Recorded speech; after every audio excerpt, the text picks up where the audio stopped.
He once had influence and power across the globe, mainly embedded in sections of the Turkish state including the judiciary, military, police, intelligence and education. Fethullah Gulen had a massive wealth spread across various holdings and banks, with numerous followers who were ready to implement his agenda, all controlled from a mansion in the US state of Pennsylvania.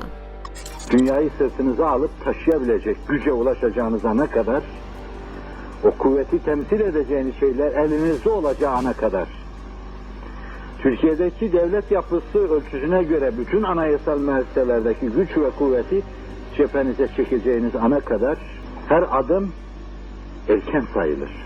But things took a turn in 2016 when Gulen tried to overthrow Turkey's democratically elected government in a deadly coup attempt on July 15, killing 251 people and injuring over 2,200.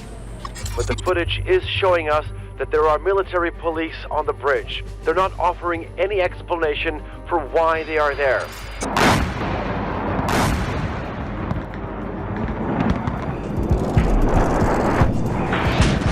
What the architects of the coup didn't realize was that a single ideological faction within the military would not be enough against the wider will of the Turkish people. Milletimizi illerimizin meydanlarına davet ediyorum. Havalimanlarına davet ediyorum ve milletçe meydanlarda, havalimanında toplanalım ve bunların o azınlık grubu tanklarıyla, toplarıyla gelsinler, ne yapacaklarsa halka orada yapsınlar. Halkın gücünün üstünde bir güç ben tanımadım bugüne kadar. Immediately, thousands of Turks took to the streets, risking their lives. They succeeded in quashing the coup attempt and protecting their democracy, but at a serious cost.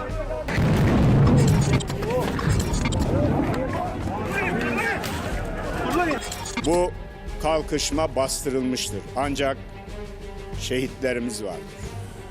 For Fethullah Gulen, the failed coup was the beginning of the end for his shadow terror cult. Gulen orchestrated a decades-long campaign since the 1970s to gather followers who would infiltrate key locations across the world. He did this by opening schools and education centers in various countries, from the US to Central Asia, Africa and Europe. Quite frankly, never in almost 40 years of doing investigations have I run across an organization like the Gulen organization. To say that this is an empire of deceit or deception is an understatement. Students were recruited into the cult with the aim of saturating state institutions at all levels once they graduated and entered the workforce.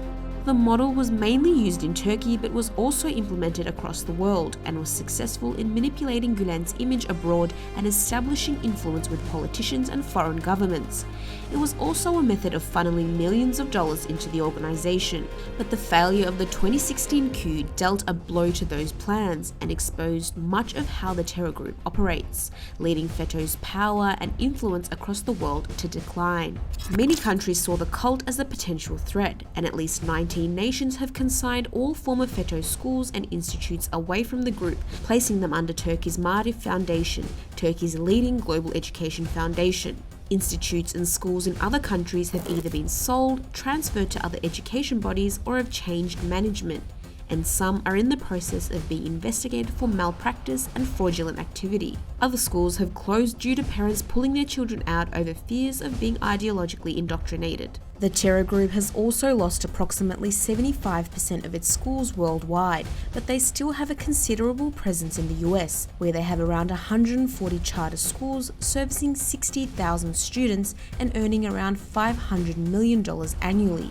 Along with schools, they're also operating underground dormitories, designed to recruit students from schools into the cult during after-school hour gatherings and sleepovers. Probably the largest H-1B visa scam in history, probably the largest charter school scam in history, frightening what they're doing to American children, frightening the level of attempts by the Gulen organization to actually not only inculcate certain children, but actually bring them into the cult.